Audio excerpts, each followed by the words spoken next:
Olá, gente! Boa noite para todos! Vamos aqui iniciar nossa live hoje. O nosso tema vai ser sobre divórcio, um tema bem delicado, muito importante aí nos nossos dias.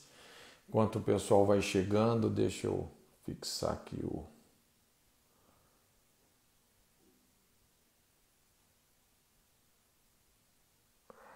compartilhando.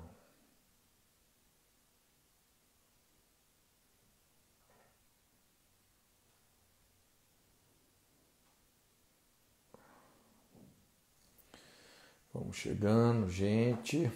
Maravilha. Tem bastante gente aí. Boa noite para todos. Sejam todos muito bem-vindos.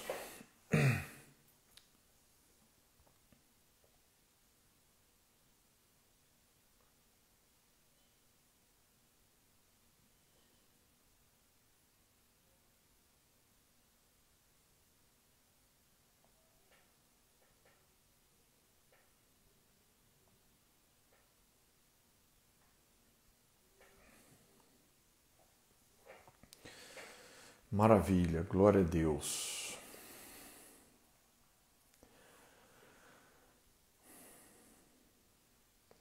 Amém, queridos. Graça e paz para todos vocês. Vamos já iniciar aqui. O pessoal já está entrando, já entrou bastante gente, mas eu quero remir aqui o nosso tempo, a gente poder ser assim bem objetivo e o mais produtivo possível, não é? Então nós vamos falar aí sobre divórcio, né? Nós vamos abrir aqui uma perspectiva bíblica sobre essa questão do divórcio.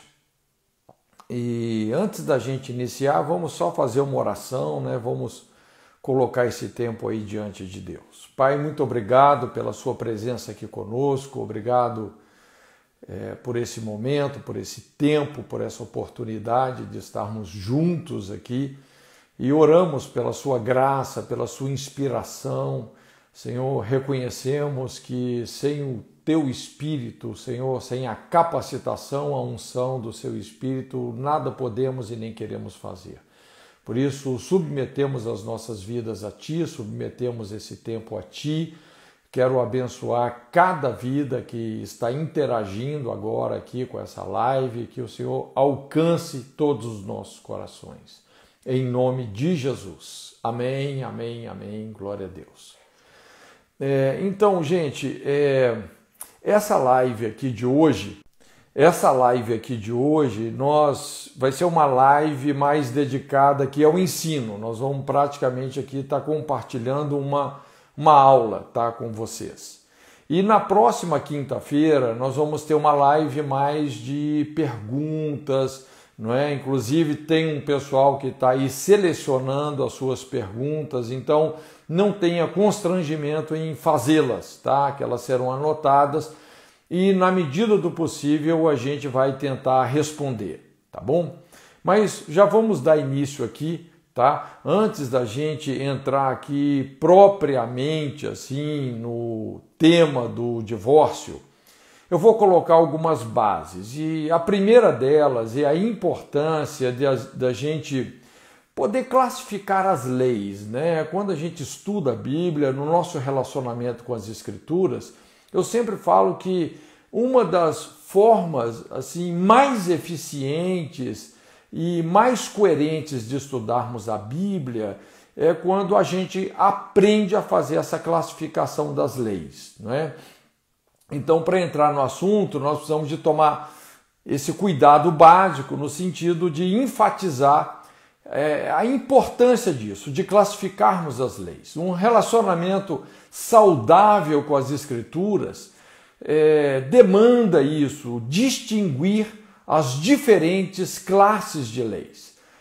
A lei, por definição, ela exerce esse papel de descrever como a ordem estabelecida por Deus na criação funciona, estabelecendo limites ou, melhor, salvaguardas, não é?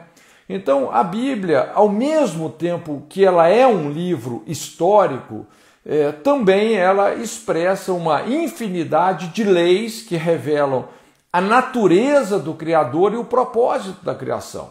Nós podemos dizer que a Bíblia é um livro de leis, é a constituição da humanidade. Então, eu gostaria só de pontuar aqui bem rapidamente, por exemplo, alguns tipos de leis, né? E depois você vai entender onde nós vamos chegar com isso. O primeiro tipo de lei que a gente observa nas Escrituras são as leis morais, né? As leis morais são aquelas leis absolutas, ou seja, elas funcionam independentemente da época ou do lugar, elas expressam realmente de uma maneira muito profunda a ordem divina, a natureza divina, e expressa também princípios imutáveis, não é? De como as coisas realmente funcionam. As leis morais, elas foram resumidas por Deus através de Moisés, lá no Decálogo, né, os 10 mandamentos, com o intuito de alicerçar a nação de Israel.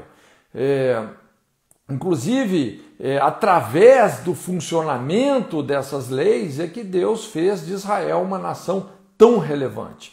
Depois de Moisés, esse conjunto de leis morais, vamos dizer, ele foi ainda mais resumido por Jesus através de um profundo senso de responsabilidade motivacional e responsabilidade prática, não é? No que a gente conhece aí como sendo a lei áurea, que é amar a Deus sobre todas as coisas e amar ao próximo como a si mesmo.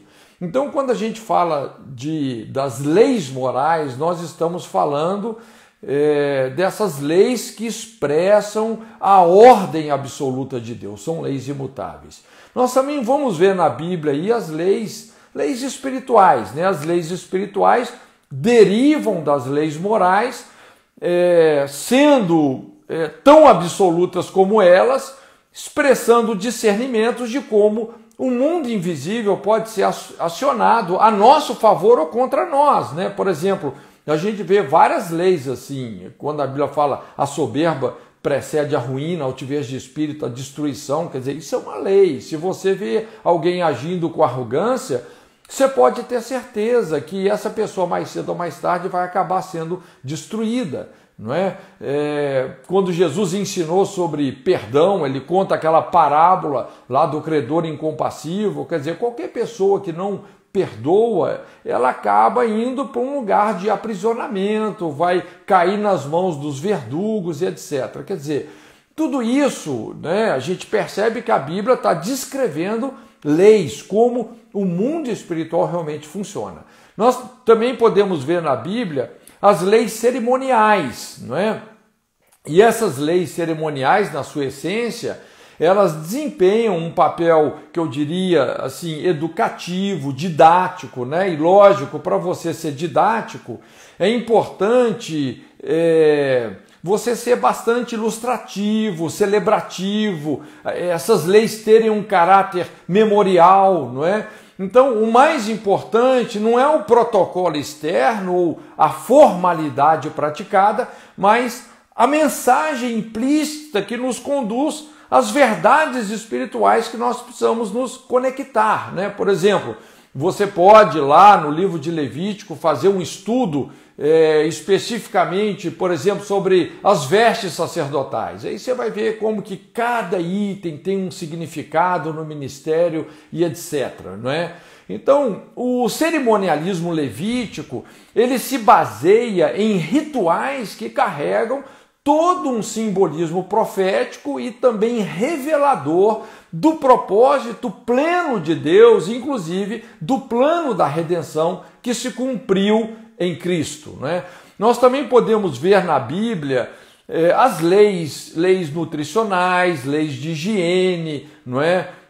Então, por exemplo, a gente vê muitas leis assim, né? Principalmente no Antigo Testamento. Eles eram obrigados a enterrar os dejetos, lavar as mãos, haviam purificações diversas, né, relacionadas, por exemplo, com a menstruação da mulher, ou doenças venéreas, não é? Então, tudo isso fala da vital importância do saneamento básico, também de uma educação alimentar que prioriza a qualidade da água, uma dieta apropriada, tudo isso restringindo a possibilidade de enfermidades e doenças e também a proliferação de pestes, de pragas. Veja bem, é importante a gente mencionar que naquela época não havia ainda a teoria dos germes, não é? Os microbios, né, ou micróbios, eram totalmente desconhecidos. Também podemos ver aí nas escrituras as leis que nós consideramos aí leis civis ou leis governamentais. As leis civis, elas são constituídas por regras sociais que promovem a ordem e o bem-estar de uma comunidade, uma cidade, uma nação. Esse conceito aí de civilizar, isso pode ser abrangente, pode ser também específico, mas uma colocação básica, né, um conceito básico aí sobre civilizar é isso, é você fazer sair do estado primitivo, instruir, você viabilizar o progresso de uma sociedade. Então, as leis civis normalmente elas se norteiam pelas leis morais, né? Mas é importante entender que quem cria as leis civis é o povo, não é? Ou pessoas que representam o povo, não é? E isso então vai viabilizando uma melhor organização social em termos de resolução de conflitos e demandas, delitos e crimes. Hoje nós temos aí, por exemplo, leis relativas a uso de solo, leis de trânsito, leis tributárias, etc. Né? Então, isso aí pode variar de cidade para cidade, de nação para nação, de cultura para cultura. As leis civis, elas também dependem essencialmente do tipo e da forma de governo que se adota, né? Por exemplo, se você está num regime teocrático, como a gente vê uma certa fase da nação de Israel na Bíblia, né? A nação era governada por profetas e juízes, ou, por exemplo, monarquia ou democracia, ditadura, não é? Então as leis civis, elas dependem do regime de governo. Também elas estão bem ligadas aos paradigmas, eu diria assim, antropológicos, religiosos ou sociológicos daquela sociedade. As leis civis, elas vão sendo criadas a partir do crescimento da sociedade e dos tipos de problema que vão surgindo. E exatamente nesse tipo de lei é que o divórcio deve ser enquadrado, nós vamos falar aqui, tá? O qual tem sido, inclusive, adotado civilmente por quase todos os tipos de governos e sociedades. Então, veja bem, nós descrevemos aí uma série de tipos de leis, teriam outras, né? Mas eu quero ser bem objetivo. Mas o que eu quero dizer é que, sem discernirmos as diferentes leis, com as suas diferentes aplicações, para as diferentes situações, certamente nós vamos cometer grandes equívocos. Por exemplo, ao moralizar o cerimonialismo judaico, os fariseus perderam o sentido didático e profético dessas práticas, inclusive rejeitando o seu objetivo maior, que foi a vinda do Messias, o qual eles aguardavam por séculos. Então, veja bem, eles começaram tanto a moralizar, a tornar absoluto alguns preceitos cerimoniais que foram para o absurdo de rejeitar o Messias. E a gente sabe que todo esse conteúdo cerimonial é uma didática sobre o Messias. Tudo isso se cumpre em Jesus. Paulo fala que são as sombras do corpo e o corpo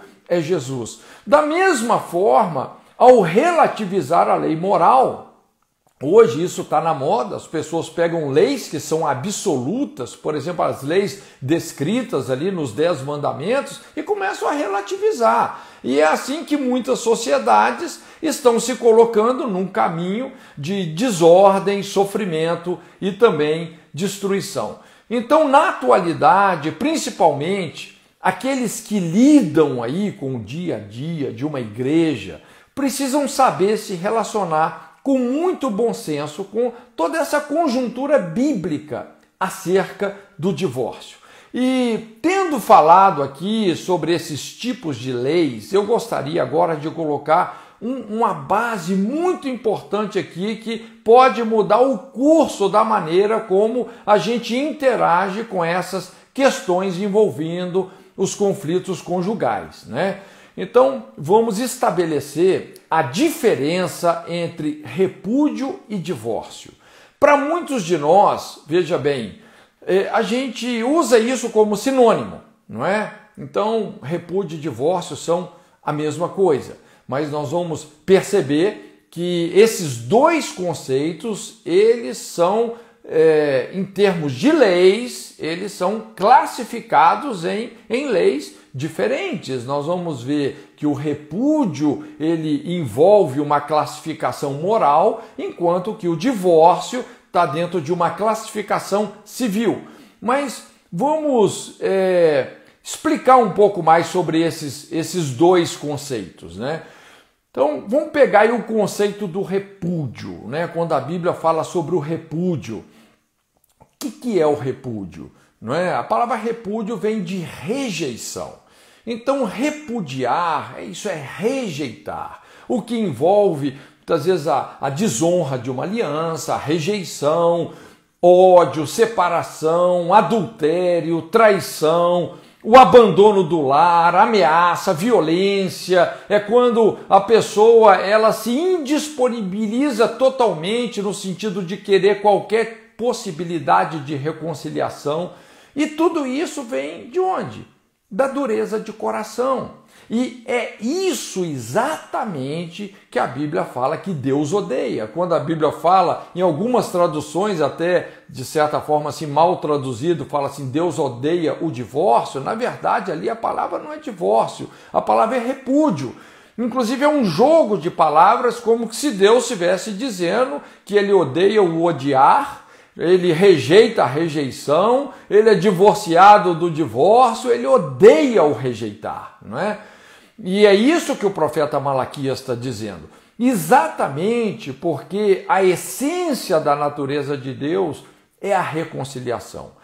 Tudo na natureza de Deus clama por reconciliação. Então, o repúdio, a rejeição, uma pessoa se fechar para um processo de reconciliação, gente, isso é o extremo da antinatureza divina, não é? Então, isso é o repúdio, rejeição. Agora, o que é o divórcio? O divórcio é apenas um documento, uma carta, formalizando, depois de um processo adequado, a decisão de um dos cônjuges ou de ambos de se repudiarem. Eles não querem mais viver juntos, não é? Ou um deles não quer mais essa possibilidade. Então, quando a gente olha assim para esses dois conceitos, o conceito do repúdio e o conceito do divórcio, não é? A gente percebe que o que realmente está em jogo aqui não é o divórcio, mas é o repúdio. Deixa eu tentar assim aprofundar isso aqui dentro de duas questões, né? Primeira coisa aqui, uma pessoa ela pode ser civilmente divorciada sem nunca ter moralmente repudiado o seu cônjuge, não é? Então essa é uma pergunta, é uma questão. Uma pessoa pode ser divorciada sem nunca ter repudiado? Lógico, né? Aliás, muitos casos que a gente atende no aconselhamento é exatamente isso o que está acontecendo. Aquela pessoa hoje é uma pessoa que se encontra divorciada, se pergunta, qual que é o seu estado civil? Eu sou divorciado, eu sou divorciada. Não é? Aí você pergunta, olha, foi você que rejeitou o seu cônjuge, foi você que traiu, foi você que abandonou, foi você que não quis uma reconciliação, que se fechou por um processo de ajuda? Falo, não, muito pelo contrário, eu lutei por isso, eu tentei de todas as formas, mas simplesmente o meu cônjuge não me quis mais, né? Então, veja bem, essa pessoa hoje, ela encontra-se num estado civil de divorciada sem, todavia, nunca ter repudiado. Eu penso, honestamente, né, eu penso que sobre essas pessoas existe uma proteção, né, existe uma proteção moral. E a outra questão que, vamos dizer, de certa forma, uma consequência dessa, que é uma questão complicada. Por exemplo, nós temos aí, eclesiasticamente falando, então, a tendência de satanizar o divórcio e tolerar o repúdio, não é? Então, eu já vi muitas pessoas que elas, sem perceber, elas acabam tendo um procedimento assim, não é? Elas se fecham realmente quando uma pessoa fala, eu sou divorciada, então ali a pessoa simplesmente já taxa a pessoa até dentro de às vezes algum versículo bíblico específico, não é? E sataniza aquela situação. Mas o que a gente percebe é que satanizar o divórcio, olha, não é uma medida sábia, né? E às vezes aqui tem um erro duplo, porque além de satanizar o divórcio, a pessoa acaba tolerando o repúdio. Veja bem, não é assim, só resumindo bem uma história que eu acompanhei muito tempo atrás, inclusive de um pastor, não é? E esse pastor, inclusive, assim, ele tinha uma doutrina muito baseada nisso, era totalmente contrário a divórcio, pessoas divorciadas não podiam de forma alguma ter ministério na igreja, etc. e tal, não é? E ele começou a ter um problema muito sério com a esposa, resumindo bem, qual que era o quadro, não é? Ele rejeitava a esposa, não é? Inclusive agredia. Tiveram várias denúncias de casos de adultério, não é? Então ele foi repudiando, matava a esposa na unha, porém ele não se divorciava. Por quê? Porque divorciar seria assim gospelmente errado, né? Seria politicamente errado dentro do contexto da denominação que ele pertencia, não é? Então veja bem como que essas coisas são sérias. Vamos aprofundar um pouco mais essa conversa aqui, colocando esses dois conceitos, então, o conceito de repúdio e o conceito de divórcio, nessa balança desses dois tipos, essas duas classes de lei, a lei moral, não é? E a lei civil. Tem coisa que é moral, tem coisa que é civil, não é? Essa diferença também que a gente fala assim entre o moral e o legal. Ser civil, ser legalmente civil, isso vem da aprovação de uma conduta na forma de lei por um sistema humano de governo, não é?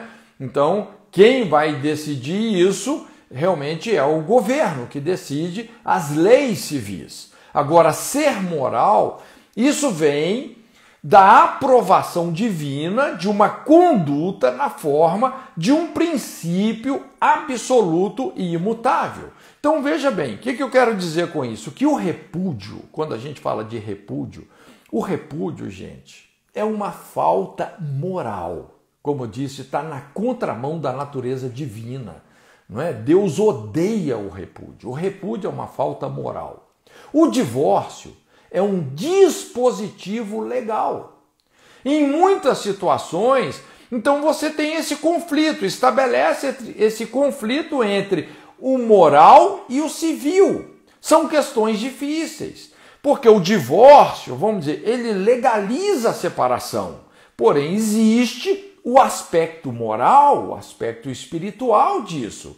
Em muitos casos, o civil é absurdamente imoral, podendo ser socialmente aceitável, mas espiritualmente condenável, não é? Então, por exemplo, quando a gente pensa assim, para a gente entender essa diferença entre moral e civil, vamos pegar aí questão do aborto, não é? Vamos dizer, México, né, aprovou a lei do aborto, então no México a mulher pode abortar. não é? Ela está protegida pela lei, não é? Se ela abortar, ela não vai ser presa, ela não vai sofrer sanções legais nenhuma.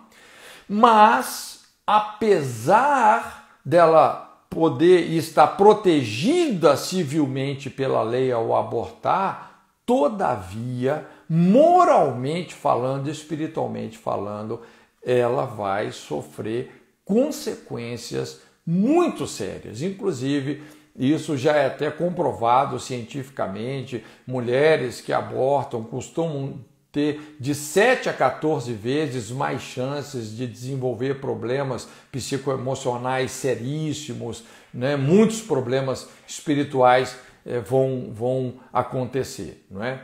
Então é importante a gente poder entender essas duas classes de lei e nos posicionarmos aí. Repúdio é moral, divórcio é apenas um dispositivo legal. Não é?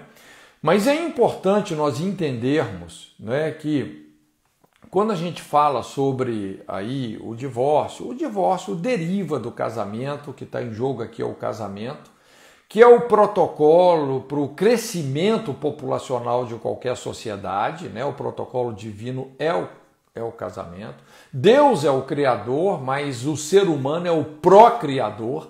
Então, esse dispositivo é fundamental, né, o casamento. E é interessante que toda aliança, toda lei, por definição, carrega bênçãos e carrega maldições, né? Então, a aliança do casamento também, ela carrega uma maldição muito séria, porque a Bíblia fala lá em Gálatas, né, que o marido está ligado à sua mulher pela lei do matrimônio até que a morte o separe. Isso Paulo também fala isso em 1 Coríntios no capítulo 7, né? Então, lógico, qualquer cônjuge que endurece o seu coração, repudiando o outro, desonrando a aliança de casamento, abandonando o lar, optando definitivamente aí pelo divórcio, né? Está invocando a própria morte, como está escrito, até que a morte o separe, né? Então, essa é a maldição do divórcio. Isso vai afetar todas as áreas da vida. E quem já passou por um divórcio, não é? Principalmente a pessoa que repudiou, todo mundo sofre, mas quem já passou por um divórcio sabe como isso é sério, né? Quanta coisa morre, perdas, né? Em vários sentidos, né? Então vamos entrar aqui na lei do divórcio. Veja bem, após séculos de escravidão no Egito, enfrentando a dura tarefa de restaurar os fundamentos da nação, amenizando tantas feridas, tantas desordens sociais, reorganizando civilmente a família, Moisés legalizou o divórcio. Lógico, veja bem, gente, o ideal é que não precisasse de existir uma lei como essa, mas como não existe uma sociedade perfeita, essa lei acabou sendo instituída, não é? Ela faz parte ali, tá, dentro do Pentateuco, inclusive lá em Deuteronômio 24, daqui a pouco nós vamos chegar aí nesse texto, né? Como eu disse, imagina se numa sociedade ninguém repudiasse ninguém, ninguém se separasse, ninguém abandonasse, ninguém traísse, ninguém agredisse, não é? Se todos os casamentos fossem bem-sucedidos, não ia precisar de ter uma lei como essa, mas infelizmente essa não é a realidade, né? Inclusive, gente, aqui deixa eu abrir um parênteses, a gente entender a importância da lei do divórcio, tá? Isso pode talvez até chocar você um pouco, né? Parecer assim estranho, né? Mas eu costumo dizer que o divórcio, esse dispositivo civil, tá? Esse dispositivo civil é um mal necessário, não é? É importante considerar então que a lei do divórcio, ela exerce uma função civilizadora. ajudando a acomodar as pessoas envolvidas, direto ou indiretamente, nessas situações de extremo conflito e trauma. Eu fui entender isso assim de uma maneira mais profunda. Eu lembro que estava visitando um país ali da África, né, Moçambique, e eu fiquei muito impactado de ver ali em Moçambique como praticamente não existe casamento, as pessoas não se casam, não é?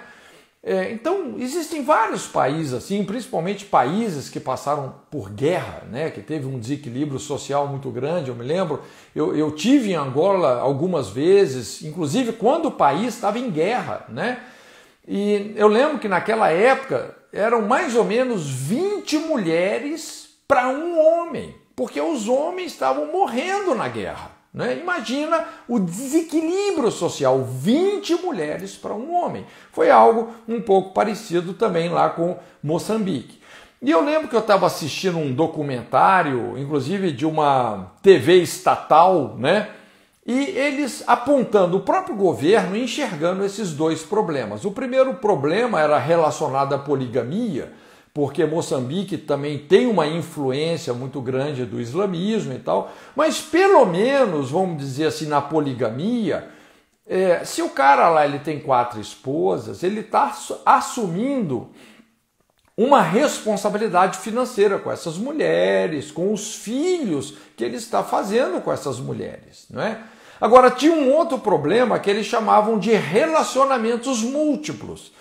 E o que são esses relacionamentos múltiplos? É mais ou menos isso. Como não tem casamento, ninguém é de ninguém, todo mundo é de todo mundo, um determinado homem ele começa a ter filho com uma mulher aqui, com outra ali, outra colar, e mais outra, e daqui a pouco esse cara ele já se envolveu com até dezenas de mulheres, né? Se envolveu sexualmente. Ele não é marido de ninguém, não é pai de ninguém, e daqui a pouco essa sociedade está se transformando literalmente num bolsão de miséria e violência, não é? Porque esses filhos são desassistidos, essas mulheres são desassistidas. Então, eu estou dizendo isso para você entender a importância de que para você reorganizar uma sociedade a partir do casamento. É importante entender que o divórcio deriva do casamento, não é?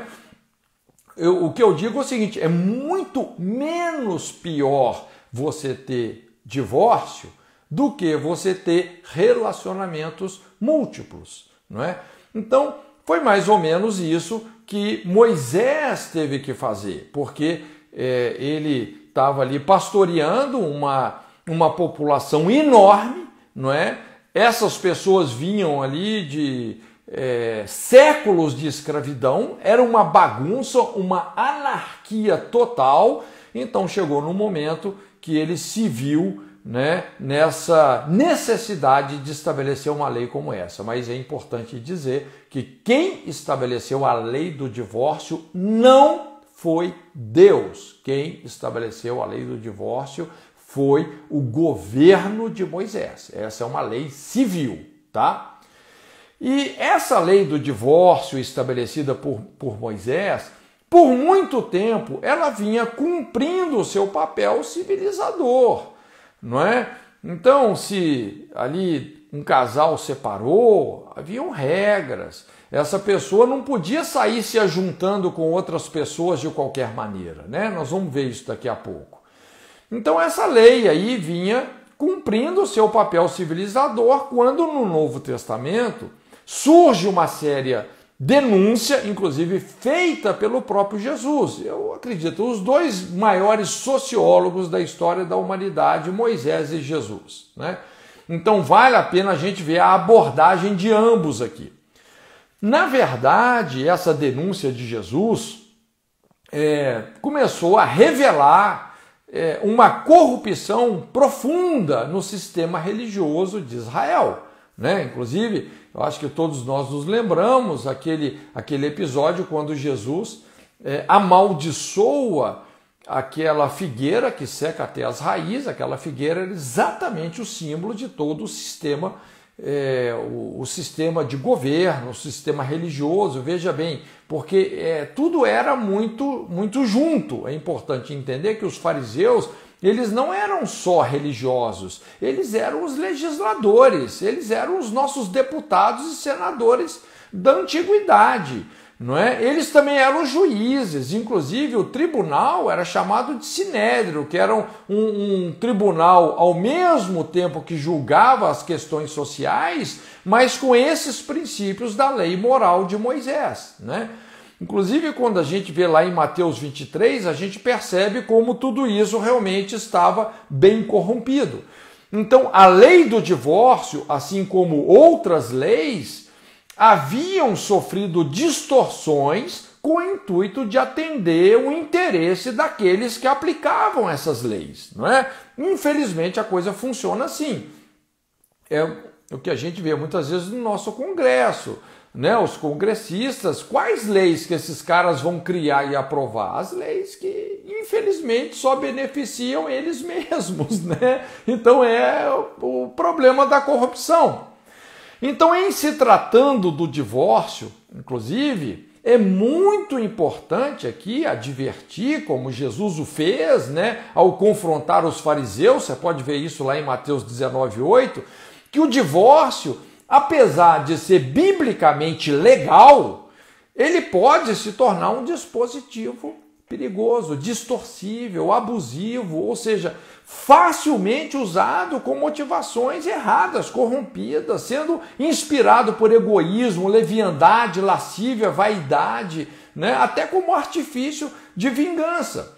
Por isso que é importante considerar o contexto das declarações feitas por Jesus sobre o divórcio nos evangelhos. Você pode observar, pega todos os textos, tá? Dentro do contexto, você vai perceber que todas as vezes que Jesus está falando sobre divórcio, essas declarações estão sendo dirigidas para confrontar líderes religiosos que imoralmente estavam fazendo do divórcio um pretexto para o repúdio, pervertendo a funcionalidade da lei. Veja bem, é muito importante você entender isso aqui que eu tô dizendo, não é? Ou seja, a lei do divórcio, ela foi instituída por causa do repúdio. Tipo assim, ó, já que aconteceu um repúdio, esse casamento aqui não teve jeito, separou, então nós precisamos, por uma questão de civilidade, formalizar isso.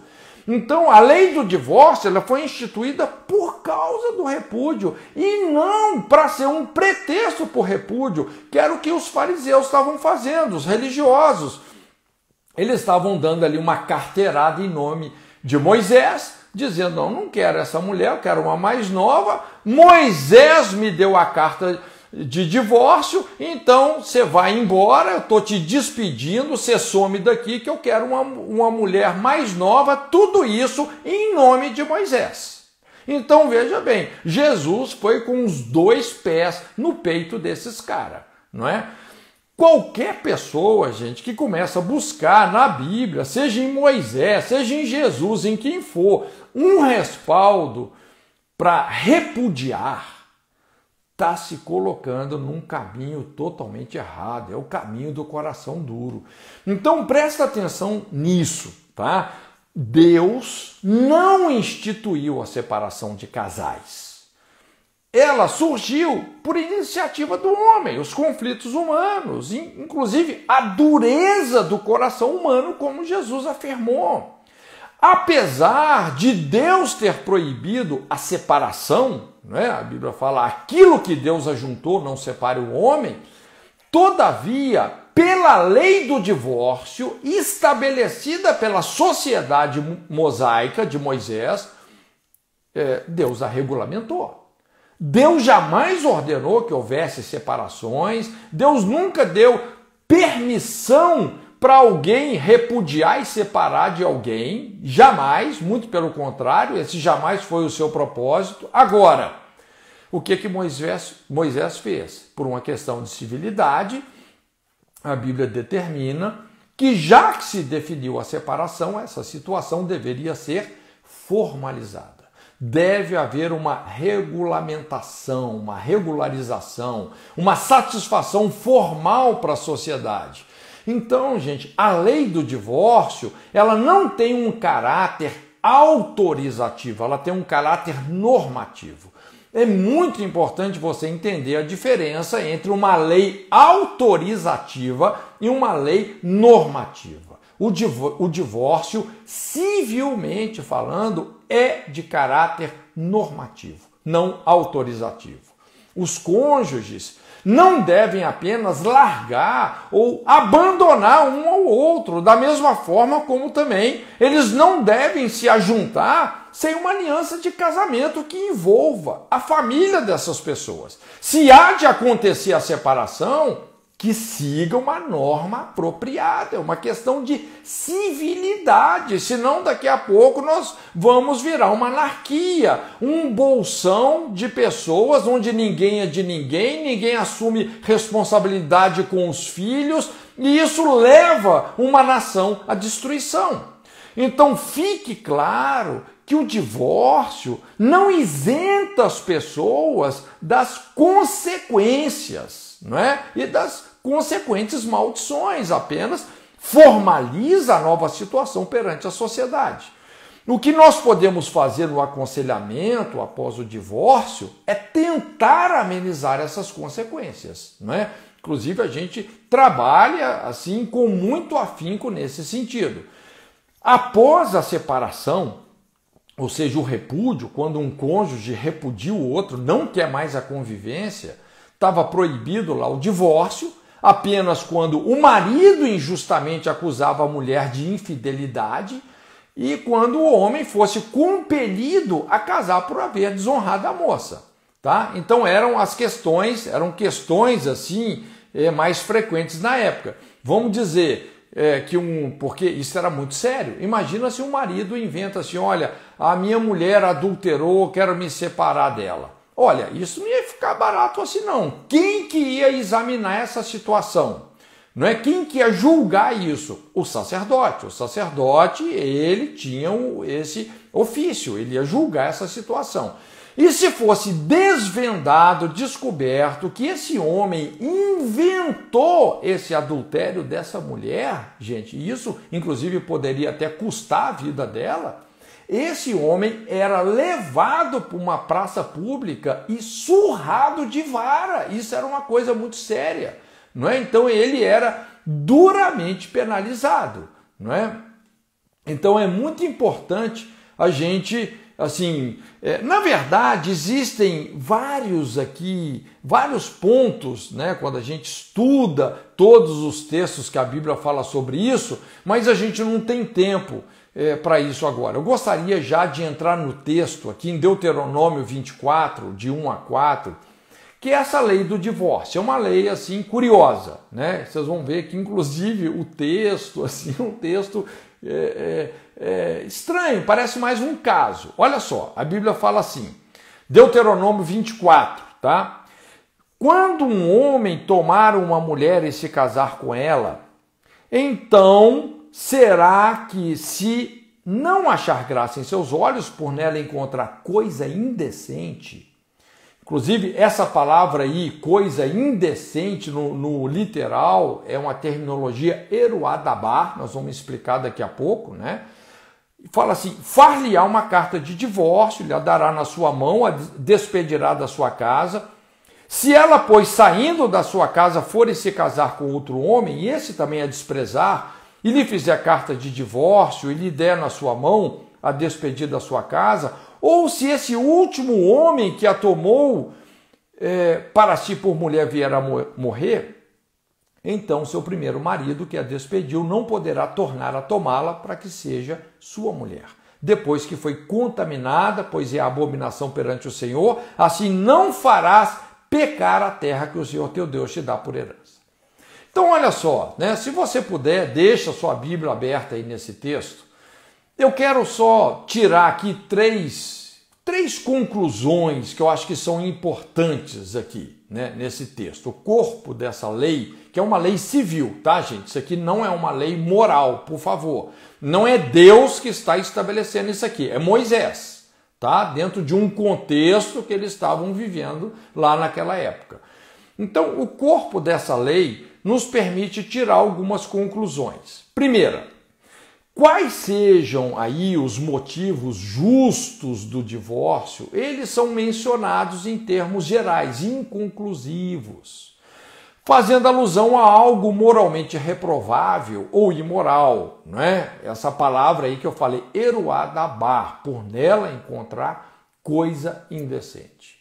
Então, essa terminologia aí, eruá dabar, significa, assim, uma coisa realmente, assim, muito, extremamente vergonhosa e desagradável, uma coisa insuportável, tá? Inclusive, essa palavra é usada quando Deus fala sobre saneamento básico, por incrível que pareça. Deus fala, olha, se vocês não enterrarem os dejetos de vocês, né? Por isso que a pessoa ia fazer a necessidade e levava a pá, né? Se vocês não enterrarem os dejetos, eu vou eruá dabar do arraial de Israel.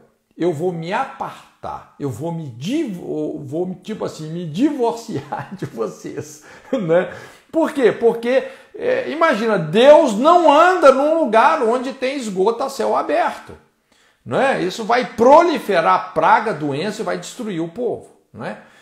Então, veja bem, você não vê aqui um motivo específico. Tá? Inclusive, quando a gente vai no Novo Testamento, a palavra que Jesus usa, você lembra? Muitas vezes na Bíblia traduzida como adultério, né? Que a pessoa que divorcia, a não ser por adultério.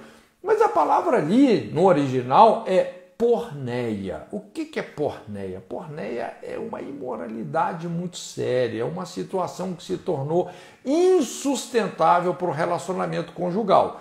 Então Moisés fala sobre eruá dabar, Jesus fala sobre porneia, tá?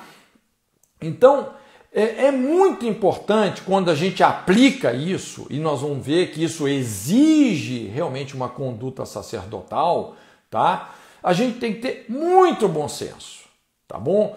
Vamos colocar aqui, deixa eu estabelecer aqui, então, 3 ressalvas que eu acho que vale a pena a gente colocar, né? Puxa vida, essas ressalvas, o que poderia, entre aspas, inclusive justificar uma separação conjugal, tá? O divórcio, não o repúdio, mas o divórcio, tá? Primeira coisa, se você já tem um histórico de agressões e violência, não é? Então, veja bem, isso é algo muito sério, né? Quando um dos cônjuges está realmente correndo risco de vida, ou seja, quando existe a real possibilidade de um crime passional. Imagina um marido que bota o revólver na cabeça da mulher, bota a faca no pescoço, fala que vai matar, espanca, entendeu? Quer dizer, a coisa já virou um caso de polícia. Gente, isso é eruá dabar, isso é porneia. Se existe um histórico de agressões, ameaças que comprovam isso, a coisa se tornou sistemática, não é? Caso de polícia. Então, veja bem, se não houver aí uma separação, um divórcio, daqui a pouco alguém vai matar alguém. Isso vai terminar numa tragédia, não é? Então, nesses casos, às vezes, é importante haver realmente uma separação. Não tem como você conviver com uma situação como essa. É eruá dabar.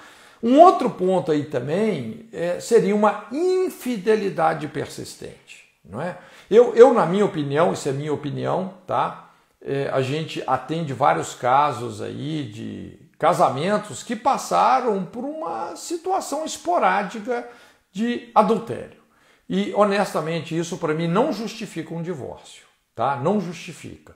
Né? A palavra que Jesus usa ali é porneia, ou seja, aí sim, uma infidelidade persistente. Imagina um marido que simplesmente ele não quer sexo só com a esposa, ele quer sexo com todas e ele decidiu que vai ser sexo com todas, ou uma mulher também, não é, que ela não quer a exclusividade conjugal, ela se relaciona sexualmente com qualquer pessoa.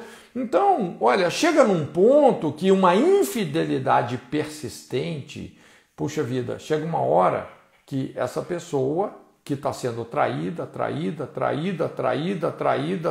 ela tem que formalizar essa situação pedindo o divórcio. Ela perdoa, veja bem, ela não vai repudiar, não vai rejeitar, ela só vai formalizar a dureza desse cônjuge que está praticando a infidelidade persistente, responsabilizando ele. Ele não quer uma vida de casado. Então, o fato dessa pessoa pedir o divórcio, isso não desqualifica ela, não. Ela não deixou a dureza entrar no coração. Às vezes essa pessoa, inclusive, vem tentando de todas as maneiras, não é? Uma restauração para esse casamento, e chega uma hora que realmente a situação se torna insustentável. Também aqui uma outra situação que a gente classifica aí como porneia, eruadabá, vamos colocar vícios químicos, criminalidade. Imagina, né? Eu já atendi vários casos assim. Eu lembro de uma irmãzinha, coitada, né? Casou com o cara havia se convertido, mas ele veio de uma vida terrível, de criminalidade, vício. Então ele começou a ter uma recaída extremamente séria, esse cara ia embora de casa, não é? Entrava lá no submundo do crack, ficava 6 meses lá no submundo do crack, não é? Depois voltava para casa, ela recebia, perdoava, daqui a pouco esse cara voltava de novo para o mundo da criminalidade, da prostituição, das drogas. Então, chega num ponto que essas situações elas vão se tornando o quê? Insustentáveis. Então, lógico que todos esses casos devem ser muito bem analisados, tá bom? Não é? Mas entra numa qualificação aí, né, com muito bom senso, eruadabá, porneia, não é? Então essa é a primeira conclusão que a gente pode tirar aí dessa lei, tá bom? Quais sejam os motivos justos do divórcio, eles estão aqui em termos gerais, inconclusivos, não tem uma coisa definida. Vai depender realmente de um estudo do caso, não é? Vai demandar competência sacerdotal.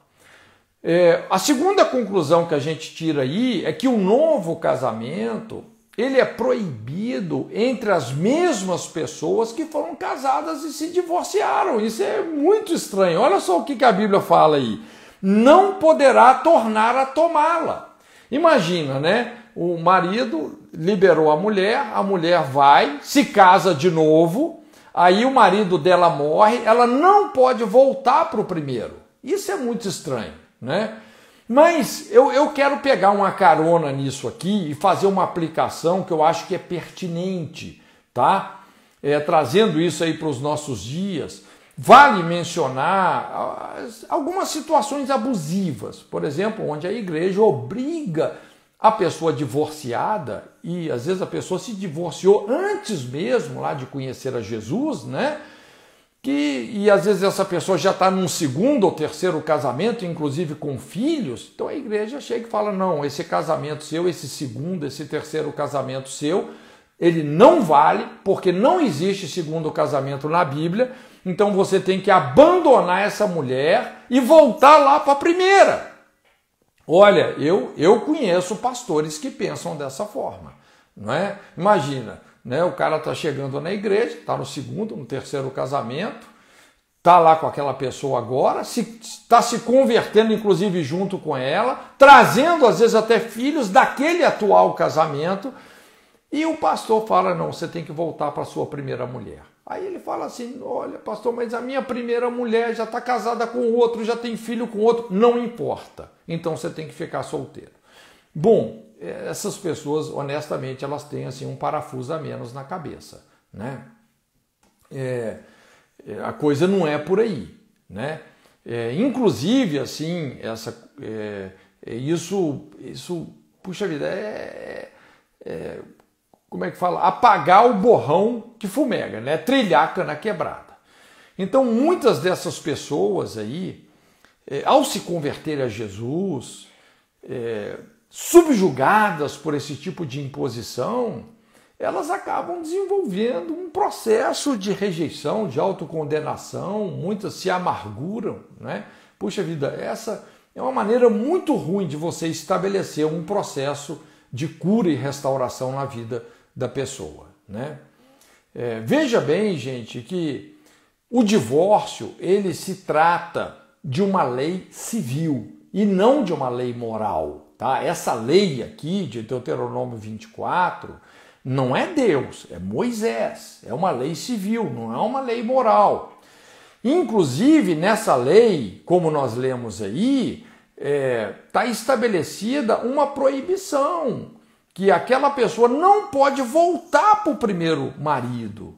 Mas, apesar dessa restrição, o próprio Deus, constrangido aí pelo seu infinito amor, desconheceu essa lei no seu drama conjugal vivido com Israel. Olha só que coisa interessante, porque Moisés está dizendo, olha, né, se você separou de um cara, casou com outro, você não pode voltar para o primeiro. Inclusive, quem exige isso não é só legalismo, é ilegalismo, né? Mas Deus falou, olha, eu quero voltar para a primeira. Olha só, isso está lá em Jeremias 3:1. Fala assim, eles dizem, se um homem despedir sua mulher e ela o deixar e se ajuntar a outro homem, porventura tornará ele outra vez para ela. Veja bem que Deus aqui, ele está mencionando esse texto de Moisés, de Deuteronômio 24.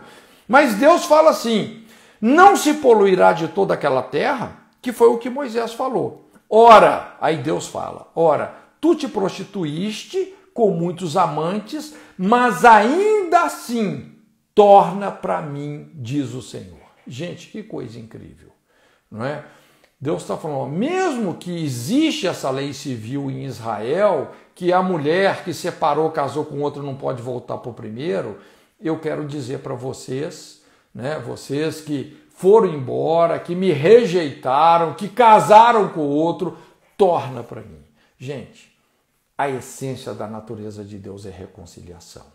A natureza de Deus fala muito mais alto do que qualquer lei civil que uma sociedade possa criar, não é? E a terceira conclusão aqui, que a gente tira dessa lei de Deuteronômio 24, é que o divórcio implica na possibilidade de um outro casamento, não é? A Bíblia fala assim, se ela, pois, saindo da sua casa, for e se casar com outro homem. Veja bem, nós não temos como ignorar essa questão. São nesses casos onde um sábio aconselhamento se torna ainda mais imprescindível, não é? Na Bíblia, o conceito do segundo casamento está implícito na lei do divórcio, o que jamais foi a intenção original de Deus para o relacionamento familiar, não é? Essas situações sempre deixam consequências, né, sequelas, envolvendo filhos, finanças, enteados, ex-cônjuges, etc. Né? As consequências de um divórcio, gente, sempre são fulminantes, né? As demandas de um segundo casamento normalmente são complicadas, não é? Mas veja bem, gente, o meu propósito aqui, o propósito dessa abordagem não é trazer condenação. Deus não é um Deus de condenação, Deus é um Deus de restauração. Deus sempre tem um plano para aqueles que saem do plano, não é? Então, no aconselhamento, lidando com questões como divórcio, segundo casamento, amaziamento, que são situações difíceis, nós precisamos de ter muito discernimento, muito bom senso para resolver, processar ou conseguir amenizar as consequências de cada situação. Então isso, em muitos casos, requer uma agenda pastoral que vai demandar muito esforço, equilíbrio, sabedoria. Não existe uma regra absoluta que se aplique a todos os casos, como se fosse uma receita de bolo. Nós poderíamos simular dezenas de casos diferentes e cada caso é um caso. Vai ter um diagnóstico e uma solução diferente. A experiência de uma situação normalmente não se aplica a outra. Então, o processo para redimir uma história de divórcio, requer construir, resolver, na medida do possível, uma equação com muitas variáveis. A gente poderia levantar várias questões que teriam que ser levadas muito a sério. Por exemplo, quem repudiou quem? Quem abandonou o lar? Houve adultério? Não houve adultério? Existem filhos que vieram desse adultério? Houve ameaça, violência? Aconteceu antes ou depois do novo nascimento?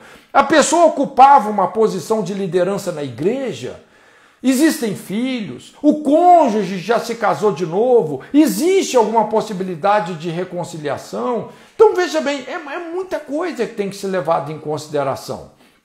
Não existe uma maneira de pré-estabelecer uma solução envolvendo tudo isso. Por isso que o meu objetivo nessa pequena aula aqui é delinear fundamentos e orientações bíblicas para que nós possamos compreender melhor o espírito da lei, aperfeiçoar nossa capacidade de contextualizá-la, construindo em cada caso as melhores soluções possíveis. Também é muito importante levantar algumas questões específicas de forma construtiva no aconselhamento com divorciados, né? Principalmente aqueles que estão contraindo um novo matrimônio, né? O que se pode fazer hoje para amenizar as feridas abertas, melhorar os relacionamentos afetados, como agir diante de filhos com quem por força do divórcio você perdeu o contato, o que é possível fazer para reparar os próprios erros, para que a situação não se repita de forma ainda pior num segundo casamento, não é? O que precisa de ser mudado no próprio caráter da pessoa? Então veja bem, tem um fator decisivo aqui. Deixa eu pontuar algumas coisas que são muito chave. No aconselhamento com situação de divórcio, primeira coisa, gente, a chave é o conselho sacerdotal. Ou seja, muito bom senso, depois de examinar, não é? Precisa de examinar a natureza do caso, à luz da natureza de Deus, aplicando apropriadamente a lei, de acordo com a sua classificação. Como eu disse, cada caso é um caso e requer um conselho sacerdotal específico, que requer muito bom senso. Também, veja bem, um dos principais campos de ação do sacerdócio são as questões relacionais, né? A Bíblia fala, porque os lábios do sacerdote devem guardar a lei e da sua boca vai sair o conselho de Deus, não é? Veja bem, o sacerdote, o pastor que intermedia, que julga uma situação dessa, ele não toma o lado da pessoa ou de uma parte, ele toma o lado do relacionamento. Lembra-se, a essência da natureza de Deus é a reconciliação. O trilho de qualquer aconselhamento conjugal é a reconciliação, é a natureza de Deus, não é? Também, veja bem, toda situação de divórcio deve passar pelo crivo de preferência de uma junta sacerdotal, ou seja, pessoas dedicadas a Deus, que sabem levar em consideração todos os aspectos relevantes da situação, construindo assim uma decisão judicial fundamentada nos valores morais da Bíblia e de acordo com as leis civis, né? Tem que respeitar tudo isso. Veja bem também, a crise em relação aos casos de divórcio está relacionada com a superficialidade ou inoperância do ministério sacerdotal, ou seja, a escassez de líderes maduros que têm a competência de julgar cada situação. Gente, essa é a maior crise hoje, não é? Quando a gente fala sobre divórcios, conflitos familiares, a maior crise é a crise do sacerdócio, a inoperância, a superficialidade, a escassez de líderes maduros que têm competência de julgar essas situações. Também um ponto muito importante é que só leis e regras não são suficientes para estabelecer de forma conclusiva um veredito. Um tribunal deve seguir a lei, mas também precisa de um juiz competente, imparcial, plenamente inteirado dos fatos. É imaturo, gente, é imaturo pegar um versículo bíblico, por exemplo, e transformá-lo numa regra generalizada que supostamente vai atender a todos os casos. Inclusive, eu já vi livros sobre o divórcio baseado nisso. O cara pega um versículo bíblico e faz daquele versículo uma regra generalizada. Gente, não funciona assim. Cada caso é um caso, demanda estudo. Veja bem, até as declarações feitas por Jesus sobre o divórcio podem ser usadas de forma ilegítima quando aplicadas generalizadamente, tiradas do seu contexto original. Por exemplo, Jesus falou assim: aquele que casa com a divorciada comete adultério. Toda pessoa que casa com a divorciada comete adultério? Eu não diria todas, mas tem caso que sim. Imagina, você se casaria com uma pessoa que está destruindo o casamento dela para ficar com você? Você sabe que a pessoa está abandonando a família, está abandonando o cônjuge, abandonando filhos para casar com você. Você vai casar com ela? Pô, se você casa com ela, você está casando com o adultério dela. Entende? Agora imagina uma pessoa que foi duramente repudiada, não é? Sem nunca ter repudiado. Puxa vida, será que essa pessoa não pode ter uma nova oportunidade de casamento? Eu diria que sim, não é? Então veja bem, lei e justiça são coisas diferentes. Nós não podemos fazer de uma decisão judicial específica uma regra generalizada, não é? Olha só o que a Bíblia diz, inclusive eu acho interessante esse Salmo 94, 20. A Bíblia fala assim: podia acaso associar-se contigo o trono de iniquidade que forja o mal, tendo por pretexto uma lei? Olha só, não é? Você vê como que funciona o trono de iniquidade. É a pessoa que forja o mal e usa como pretexto uma lei. Foi o que Jezabel fez lá com Nabote, quando roubou a linha dele, tudo no requinte da lei, não é? Então imagina, por exemplo, quando a Bíblia fala não matarás, né? Todo mundo que mata, comete crime, vai preso? Não, né? Pode ser que algumas pessoas são assassinas e têm que ser presas, mas tem gente que matou em legítima defesa, no exercício da profissão. Então a mesma lei que condenaria, vamos dizer, solta a pessoa, não é? Então veja bem, já estamos aqui finalizando, dois extremos que eu acho que é importante da gente colocar aqui, né? Existem dois extremos altamente destrutivos em relação ao divórcio e o segundo casamento. O primeiro é esse: pessoas que se casam e descasam inescrupulosamente. Isso só reforça a infidelidade, a imoralidade, né? Vai gerando perda dos vínculos familiares, causando destruição da família e da sociedade. Não é? É terrível. Tem gente que casa, descasa, não está nem aí. E o outro extremo são pessoas que condenam taxativamente o segundo casamento, excluindo o segundo casamento normativamente das escrituras. Gente, isso é um extremo. Vale repetir que em muitas situações o segundo casamento é condenável, tá? Ou seja, a pessoa passa a viver numa situação de adultério, mas em outras o divórcio funciona como um mecanismo altamente redentivo, principalmente em relação àquela pessoa que foi repudiada, lesada, traída, agredida, abandonada, desamparada no matrimônio, entende? Que tentou de todas as formas recuperar o casamento, mas foi julgada fora. Então, em alguns casos, infelizmente, o divórcio é a única alternativa restante. E pasme você, mas foi o que aconteceu com Deus.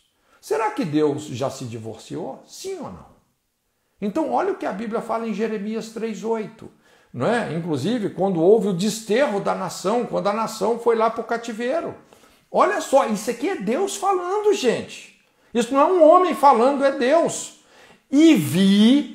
Tá? Abra aí Jeremias 3,8. E vi que por causa de tudo isso, por ter cometido adultério, a rebelde Israel a despedi. E lhe dei a sua carta de divórcio, que a leivosa Judá, sua irmã, não temeu, mas se foi e também ela mesma se prostituiu.